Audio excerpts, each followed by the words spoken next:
جنید جمشید کو میں دیکھتا تھا رحمۃ اللہ علیہ، اس کو میں دیکھتا تھا، اس نے اپنا گانا گونا چھوڑا تھا، حالانکہ جب وہ گانے گونے گاتا تھا نا، جب گانے شانے گاتا تھا تو اتنے پیسے پوسے کوئی نہیں تھے اس کے پاس،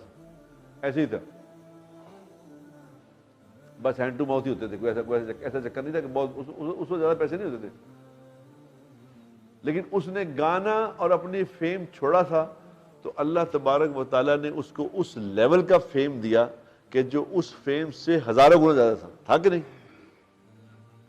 اور وہ مشہوری تھی، یہاں عزت عطا فرمائی۔ مشہوری اور عزت میں فرق ہے، یاد رکھنا،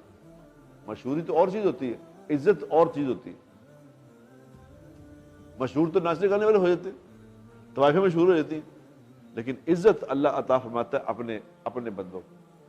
اور اس کے آج جنید جمشید کی قبر کے اوپر کیا لکھا ہوا ہے، تختی کی نہیں، تختی پہ کیا لکھا ہوا ہے، ثنا خان رسول، اللہ اکبر،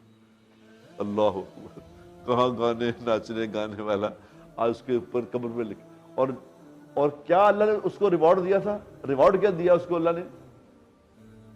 کہ دنیا میں اس وقت پاکستان کے نہیں، پوری دنیا کے دو بڑے آدمی ہیں دینی جن کا نام ہے دنیا میں، وہ کیسے ہیں وہ اللہ ہی جانتا ہے کہ وہ کیا ہیں، لیکن دنیا میں ان کا ایک نام ہے، دنیا کے 500 بیسٹ پرسنالٹیز میں ان کا نام ہے، ایک مفتی تقی عثمانی اور ایک مولانا طارق جمیل،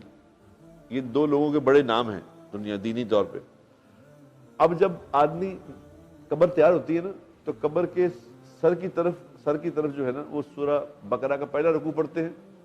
اور پاؤں کی طرف سورہ بقرہ کا آخری رکوع پڑھتے ہیں۔ تو سر کی طرف کا پہلا رکوع پڑھا مفتی تقی عثمانی نے دامت برکاتہ، اور پاؤں کی طرف کا آخری رکوع پڑھا مولانا طارق جمیل نے۔ یہ اللہ نے اس کو ریوارڈ دیا کہ میرے لیے چھوڑا تھا۔ اللہ کے لیے اپنی پسند کو چھوڑنا، اپنی من پسندی کو اللہ کے لیے قربان کرنا، پھر قیمت اللہ لگائے گا، پھر قیمت اللہ لگائے گا۔